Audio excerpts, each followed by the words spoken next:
Hello, good morning, afternoon, or evening, and welcome back to Cosmic Lovers Tarot. It is Flip Through Friday, so I'll be doing a flip through of some new decks that I got. This is the Cat Tarot. This was a gift from my mom. I'm pretty sure she got it from Barnes & Noble. Let me just adjust my camera here so you can see the whole box. Already, it's really cute.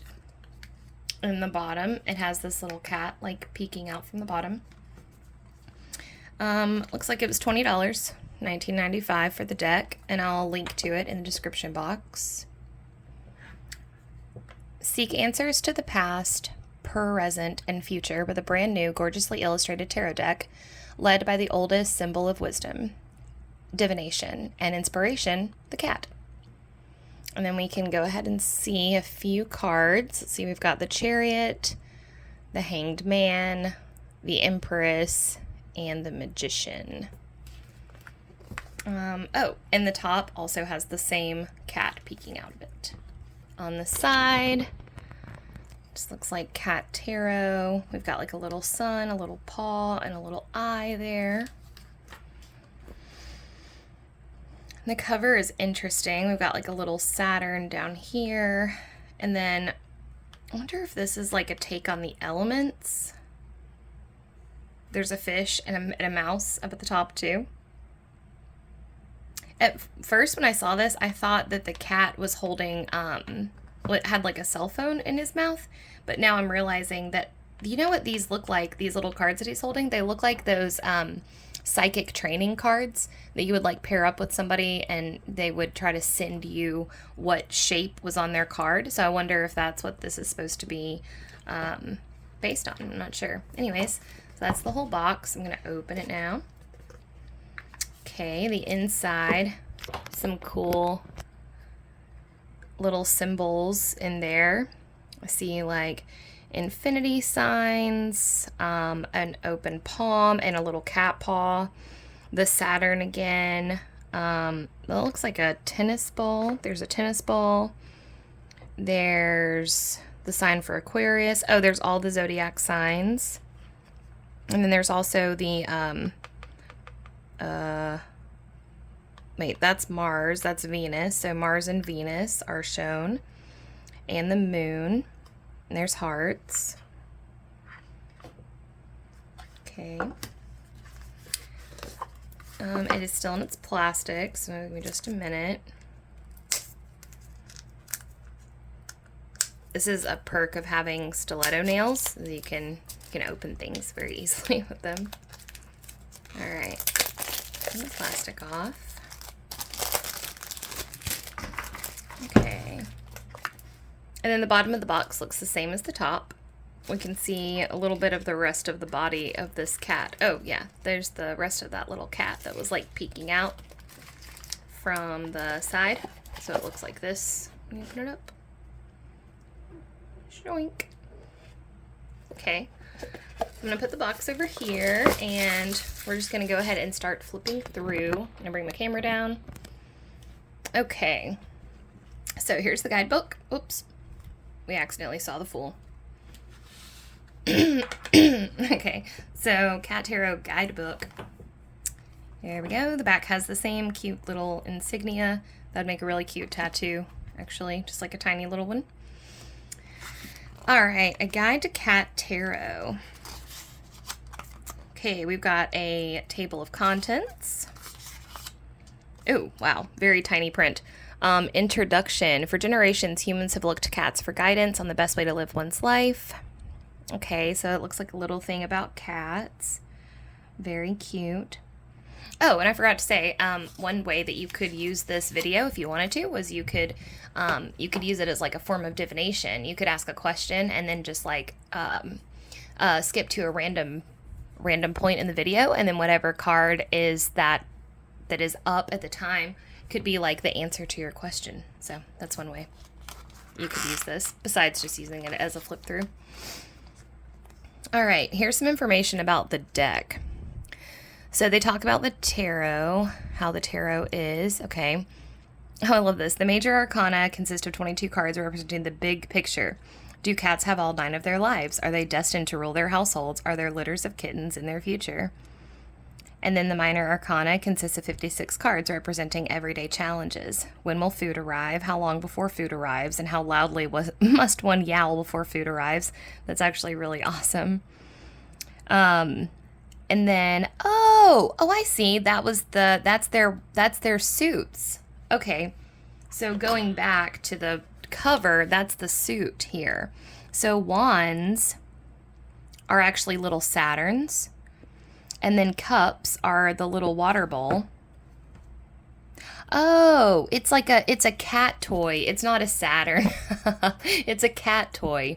So wands represent fire, and it's concerned with passion, inspiration, energy, and spirituality. In this deck, these are represented by balls, toys, and other playthings. The suit of cups represents water and reflects matters to do with relationships, feelings, and creativity. In this deck, these are represented by water bowls, dishes, and other sources of water. And then swords are represented by claws, teeth, and other sharp edges. And then pentacles are represented by food, treats, and other covetable items. Okay, if you're inexperienced, spend some time familiarizing yourself with the deck. Hold each card and consider it. Stop. Give a cat a nice head rub, then resume. All right, cool. Okay, how to prepare for a reading. I'm curious to see like how serious the inside of the deck is going to be, like so far it seems pretty playful. So I'm interested to see like how serious this is going to get. Like what's the tower going to look like? Okay, so preparing for the reading. Find a nice, quiet, sunny spot in which to do your reading. Formulate a question. Shuffle the deck, cut with your left hand. Oh, it's really cute. It's very funny. Like, cats will be largely useless during both the shuffling and the dealing process, but they will still insist that they have a higher degree of knowledge than the cards themselves. Okay, now we talk about spreads and layouts. They give you sample spreads, the single card spread, the 3-card spread, the 5-card spread, which they've called the paw.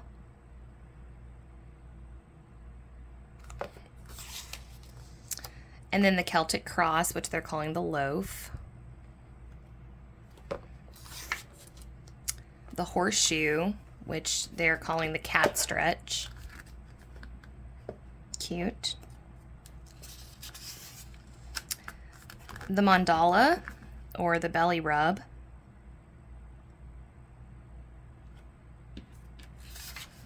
The tree of life. And now we talk about the reading.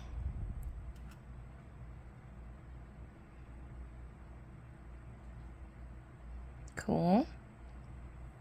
They give you a few tips on things to keep in mind as you start the reading. Yeah, all good. All good tips. Okay, and then we get into the cards' meanings. So it looks like they do take reversals in this deck. And so like we start with the Fool, and I like that the card has like just a little blurb at the top, like a cat forced to wear accessories. We all feel foolish sometimes. Okay, so of course we just kind of go through every card, and classically the major arcana have a lot more to say, so they are going to get like a whole page. But then the minors just kind of get just a little bit. And they're designated by suit. Okay, that is that.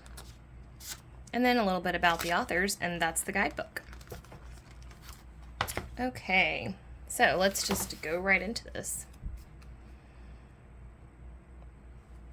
Okay, so first up we have the Fool, and like the Waite-Smith tarot, we have these, actually, I was thinking these roses and lilies were in the Fool card in the Waite-Smith, but I actually don't think that's true. I think they don't appear until the Magician, so scratch that. And this is a really interesting Fool, because he's not leaping, he's like contemplating, which Yeah, there's a lot to get into here. If this came up in a reading, I would have a lot to say about this. I think like what the sitting fool represents is very interesting. But red and white is a common alchemical symbol in tarot. So like roses and lilies often represent like love and creation versus death and destruction. It can also represent the microcosm and the macrocosm. In alchemy, red and white were masculine and feminine polarities or principles. So that symbolism makes sense here. It's the beginning of a journey. Okay, here's the Magician. And so that's interesting. So we have like, okay, there's his infinity sign. We have cups. We have what looks like a wand. We have what looks like a pentacle. But it's like instead of a sword, we have this like, well, I guess maybe that's the sword and this is the wand. You know? Anyways, it's a little, but they already said that swords were claws in this deck, so maybe, anyways, I like it. It's cute. The High Priestess. Moon. I love her candles down there. And she has a pentacle right here, actually. Or pentagram. Her potion down at the bottom is really cute. Cool. Here's the Empress with a version of the Celestial Diadem from the Waite Smith. And her little Venus sign. Oh, the Emperor is wearing a cone. I don't know how I feel about that. I actually I don't like that. I don't know why they have the Emperor wearing a cone. Again, something to dive into, something to understand more about. I'm sure the guidebook will shed light on that, but I'm just here to say I don't like it. Oh, the Hierophant. Oh, interesting. Okay. It's cool because, like, the Hierophant is, like, chill with those birds there, you know? Because the Hierophant, in some ways, represents, like, an elevated perspective or can relate to morality, like, a little bit about hierarchy, but more like this cat is just like, no, I'm gonna let you be, you know? It's interesting. All the Lovers. I like how simple the art is in this deck. Some decks have very chaotic art, and it can make for a difficult reading sometimes. But that's not always true, though. Sometimes the chaotic art makes for a great reading, but I'm really loving the simplicity of this deck. And I'm already getting a very warm feeling from this deck. Like, it's, there are certain decks that just give off a softer energy to them, and they can deliver the same message, but in a much nicer, calmer, like, gentler way. This is definitely one of those gentle decks. Okay, there's the Chariot. Oh, okay, now that is the, ooh, interesting. That looks like a golden snitch, but it's not. Oh man, I just learned about this. I can't believe I'm blanking on it. That is like, that's something from alchemy as well. That winged ball. I mean, I would take it to mean like being propelled by divine force, but also like being right where you need to be, because the wings tend to indicate like a divine presence. But I know this winged ball is something in alchemy, because I just finished a book on the tarot and we talked about the winged ball, but I can't remember. I'm bad at remembering symbols, but anyways, that is something. And it's also a golden snitch, so there's that too. That is in the Chariot card in the Waite Smith deck. That is oof. I'm pretty sure this is also an alchemical symbol for feminine and masculine energies like colliding. So it represents sexual energy. Because it's like the masculine principle is the line, and then the feminine principle is that the flat and then where those two combine. If you look closely in the Waite Smith Tarot, it's right in the front of the Chariot. So it's cool that that showed up again. Oh my goodness. Okay, there's Strength. And that instead of a woman gently closing a lion's mouth, we have a cat dramatically opening his mouth as he shoves down his prey, which is a mouse, a dead mouse. And he still has his infinity sign as well. So there is that. But there's a lot to say about this. There's a lot to say about this. Oh my goodness, the Hermit with the Eye of Horus or the Eye of Ra. An Egyptian god eye, for sure, is that. This is the cutest cat I've seen so far. If I could have any cat from the deck, it would definitely be the Hermit, which actually might be an interesting game to play with this deck. Lay out like 7 or 8 cards and then choose the cat. If you were at a shelter and you could only pick one cat, which cat would you take home with you? And then what does that say? Maybe that's the quality that you really need to like embody. So since I'm super drawn to the Hermit cat, for instance, and it'd be interesting to see how it changes, right? How like maybe sometimes you're drawn to the Hermit cat, but sometimes you really want to take the Emperor cat home. Like it'd be a fun, very fun game to play. And right now I love Hermit cat. So maybe that means that I'm squarely, solidly in my Hermit phase where I should be. Wheel of Fortune. Okay, so this is pretty different. But this is interesting because, okay, so I was just reading in my tarot book about the Wheel of Fortune, and the Wheel of Fortune card used to have, so one of the earliest depictions of the Wheel of Fortune card had 3 monkeys on it. And the monkey, there was like a monkey that was climbing up this way, and a monkey that was perched at the top, and then a monkey that was falling back down, and then a monkey that was like laying down below. And it said, they had inscriptions underneath them that said, I will reign, I do reign, I have reigned, I reign no more. So anyways, I think it's interesting that we have these 2 mice here, and this one is blindfolded because he doesn't know what the future holds, because the Wheel of Fortune is like the wheel of time, right? So he doesn't know. He's blindly going into the future, but then this mouse is looking back into the past because he is not blindfolded because he can see what's behind him. So really cool. And then eagles are symbolic also for, definitely like a higher perspective, but there's something else too. Like I said, guys, I apologize. I'm really bad with remembering what symbols mean. But eagles are symbolic of something. But I'll go ahead and clue you in on a little known tarot fact. As a tarot reader, it really matters most what the symbols mean to you, because the cards are going to talk to you personally. So even if you don't remember what eagle means, but for some reason when you see an eagle you think of 007 because eagle eye, then or you think of Eagle Eye Cherry, the band, and then you think of the song Save Tonight, and then you're like, oh, you want to go out with your friends. Okay, you know what I'm saying? Like, don't get too freaked out about knowing. Now, the more that you build your symbolic dictionary as a tarot reader, the better, because that, like, you got to think tarot communicates to you through symbols.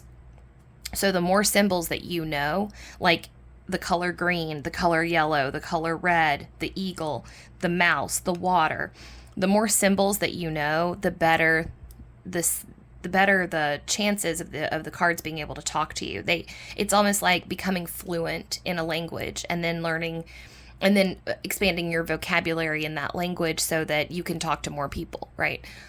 So, and then you can almost think of like the different types of symbols and different types of symbolism as different dialects of that same language, or you can even think of them as different languages in the same family, the Romantic languages or the Asian languages or something like that. So I'm not saying that you shouldn't learn symbolism, but if you But just remember that if you don't know a lot of symbolism, that's okay. The cards are still going to talk to you. It's just they're going to pop up, like I said about the other card, about the card that has the golden snitch on it, you know? Just because that also is an alchemical symbol doesn't mean that I'm not going to get what I need to get from that card. It's just they're gonna present it to me in a different way. Oh, golden snitch. Okay, Harry Potter. What in Harry Potter is gonna relate to this? Oh, okay, that scene with Ron and Hermione. You know, something like that. Anyways, sorry for the tangent. I like tarot. Wow. Okay, so Justice is very simple. Justice is a cat biting the hand. I just heard that Nine Inch Nails song. And bite the hand that feeds you, you know? Anyways, that's what he's doing. He's biting the hand that feeds him. This is a weird way to represent justice. And as someone who has a very complicated relationship with the Justice card, I have a lot. It's one of my most difficult cards to read traditionally. Justice, Temperance, and Judgment are my three that I have a lot of trouble reading those cards. And this is so funny because I'm like, oh, well, okay. I can read a lot into this card. So again, lots more to digest here with that. Hanged Man. Yeah. Yep. That's the Hanged Man, all right. A fresh perspective. The Death card. Oh my God, the Death card is a vacuum. Oh my God, that's amazing. That's amazing. Because it's like the fear, you know, the fear of the unknown, or like the fear of the foreign. Like, what is that? I have a Chihuahua who attacks attacks vacuum cleaners also. That's so funny. Oh, here's Temperance. Okay. So Temperance is the cat drinking out of the fishbowl. And what's that? I wonder. So that's kind of reminiscent of Archangel Michael's kind of halo that surrounds his head on the Waite Smith tarot. Yeah, there's a lot going on here too. The Devil is the dog.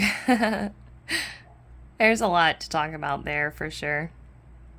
I'm excited for this to come up in a reading. Okay, the Tower is the cat tower. Perfect. Yeah, this is a soft tower. Soft tower card. We still get the lightning bolt in the back, but it's not nearly as gnarly as the human version. The Star is... Oh, I see. Because the Star card, she's pouring basins of water onto land and sea, and she's knocking water over. Okay, I have to say, second favorite cat, the Star, so far. I think Hermit is still my favorite, but Star is way up there, which makes sense, as Star is my favorite card in the tarot, which is kind of like, duh, you know, it's everyone's favorite card, but Ace of Cups is my other favorite card, so maybe a little bit less on the nose. Okay, here's the Moon, and we have the Crawdad, the crustacean. We have the two dogs flanking the cat now that is like attached to the moon, which is pretty much perfect. This is another very soft moon card. Very soft. Oh my goodness, the sun is perfect. The sun is perfect. Just like basking joy. Ooh. Judgment. Okay, I love the Judgment cat, but I wouldn't want to take her home with me. Look at that feather. This is like Egyptian as fuck.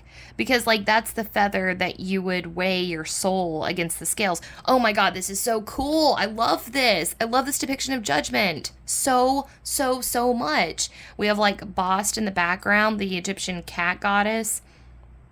Oh my God, I love it.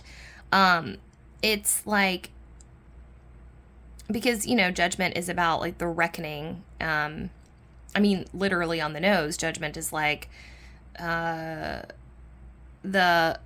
reckoning at the end of your life, you know, or at the end of our life, you know, the trumpeting of the angels and the rising of the dead and the like separating you know, who goes to heaven, who goes to hell, that kind of thing. But this is like the Egyptian version of that, which is like you weigh your soul against a feather, and if it's lighter than a feather, you get to pass into the next realm or what have you. Oh my goodness, there's the world. Okay, so instead of the lion, the eagle, the bull, and the man that we have in the usual ones, the four evangelists, we have the fire, the fish, the bird, and the mouse. So the fire is kind of confusing me. This is like things that the cat would eat. But this is like, I don't know, that's fire. So anyways, I like it. All right, moving into wands. Okay, I see. So that ribbony thing was the wand. Yeah, that's Ace of Wandsy, all right. Oh my gosh. The Two of Wands is so cute. Okay. All right, I might have a new favorite cat. The Two of Wands cat might be my favorite. Ooh, Three of Wands. Not sure what the depiction is here. Or why this depiction. I mean, the Three of Wands does usually have a person standing with his back to you and he's looking out. But hey, you know what? It might not be like, I might be trying to make too much into it. This might just be like cute artwork with 3 wands, right? So I need to just relax on trying to compare everything to the Waite-Smith Tarot constantly. 4 of Wands. Oh, it's like lavender. Oh, I love this one. Oh, 5 of Wands. Okay, a little bit of friendly competition here. Or not so friendly competition, depending on how you read it. 6 of Wands. A little celebration going on here. 7 of Wands. It's almost like, I don't know which one to pick. I don't know what to do. They're all so amazing. 8 of Wands.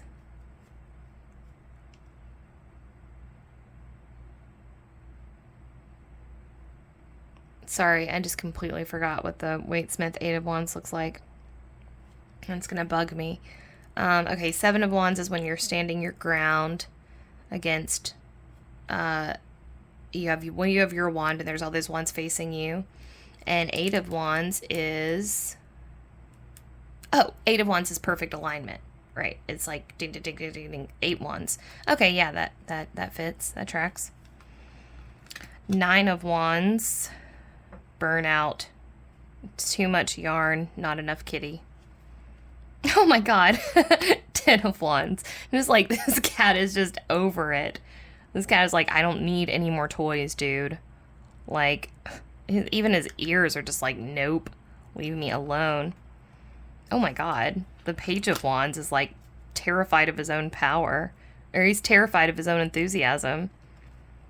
Oh, the Knight of Wands. Another favorite cat of mine. Oh, the Queen of Wands.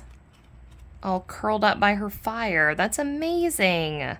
I love this depiction. It's of the Queen of Wands. Because it's like, you wouldn't think like fire and napping would go hand in hand, but hey.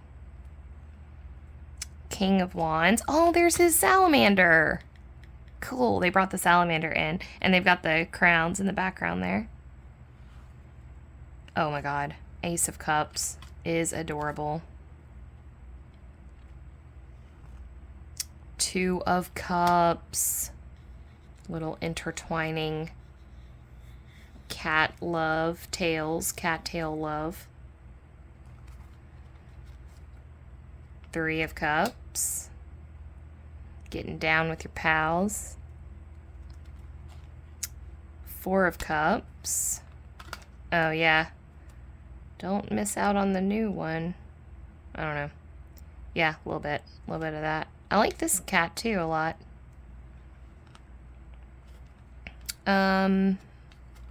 Okay, 5 of Cups. I wonder what the significance of May is back there and the Golden Gate Bridge. 1, 2, 3, 4, 5. Yep, 5 little pellets of food. Infinity sign. Sun. Stars. Flowers. Okay.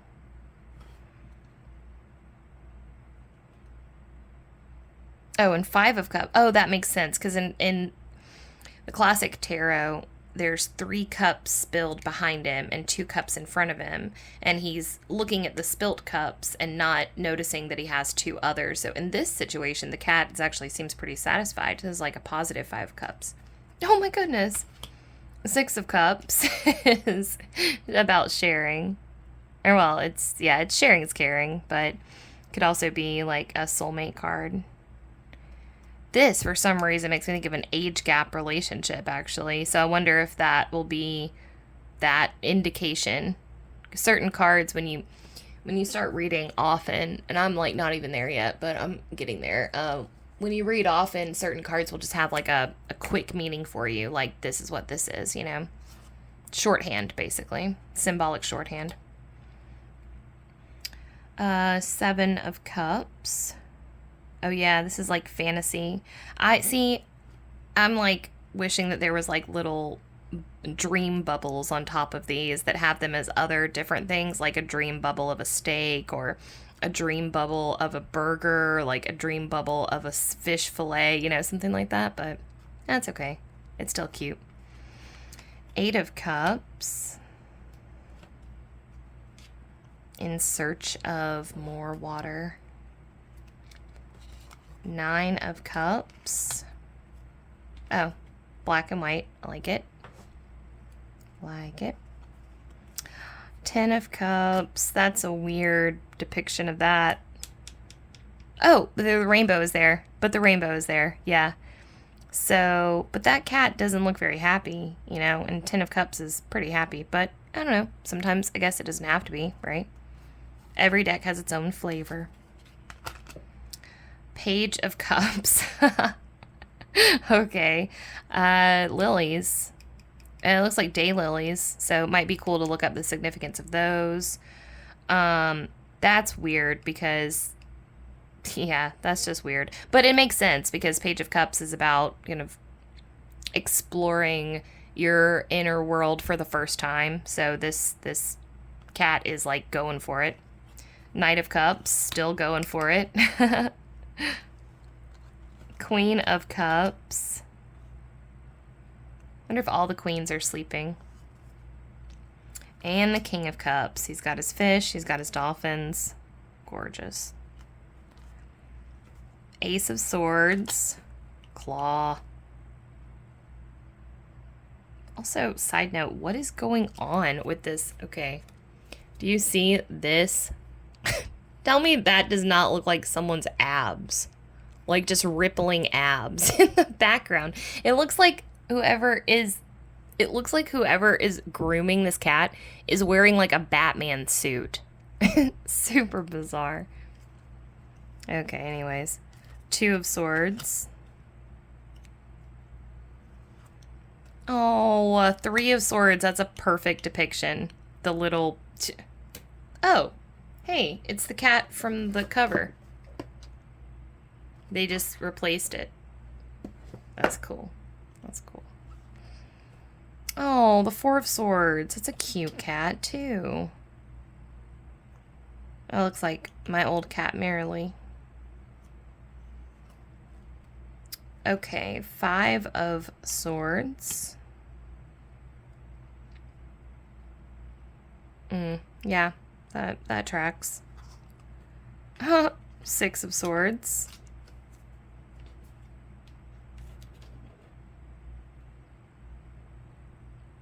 You have to sit with this one for a second. It's interesting, though. 7 of Swords. Wow. Yeah, that's that, all right. 7 of Swords is always a tricky card to read because it's like you just can't tell if it's in your favor or not in your favor. I don't know. It's a very, like, manipulative kind of energy card. And this cat is definitely, like, poker facing. 8 of Swords. Yeah, that fits. especially with the toilet paper kind of resembling the blindfold, and the cat is just like not able to do anything. It's just like, I don't know what the fuck to do. I can't believe I got myself in this situation. How do I get out of it? You know, help me. Nine of Swords. Yeah, it's a great depiction of that. 10 of Swords. Yep. How did I get here? We can only go down from here, though, right? Like, it's gonna be okay. Oh, Page of Swords is really cute. Knight of Swords, going for it.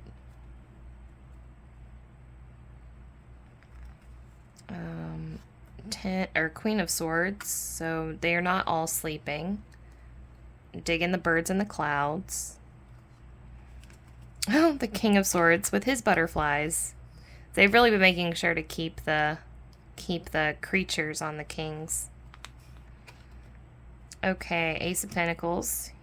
Oh, this is like the... Wait.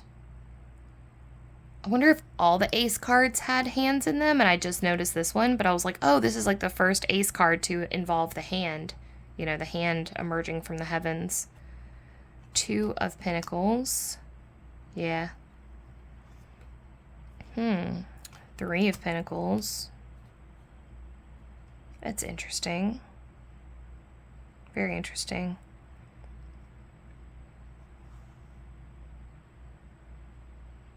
Tell you, it's almost like the opposite of the usual. The Three of Pentacles is like working on a project or something where there's like some oversight, and this is more like, this is my project, but I hope nobody sees me. You know, I don't know. It's, or maybe they gave him that to chew on, you know? Oh yeah, they probably just gave him that empty box, and they were like, here you go, cat. You know, this is something for you to chew on. And so in that way, yeah, I don't know. Four of Pentacles. I imagine this cat does not want to share these with anybody. Oh. Five of Pentacles is usually kind of a sad card, but this is actually rather cute. Six of Pentacles.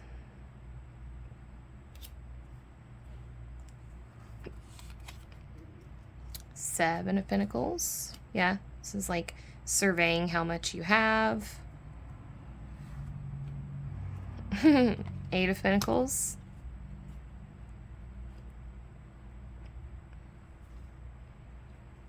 Nine of Pentacles. Oh yeah, I guess that makes sense. There, you know, there is a bird in the classic nine. But yeah, no, this cat definitely has an air of like living its best life. Oh, and Ten of Pentacles, of course, is just like perfect satisfaction. Page of Pentacles. I love that pentacle, by the way. Very cool. The Knight of Pentacles, of course, is just like inching closer and closer to his prize. Queen of Pentacles.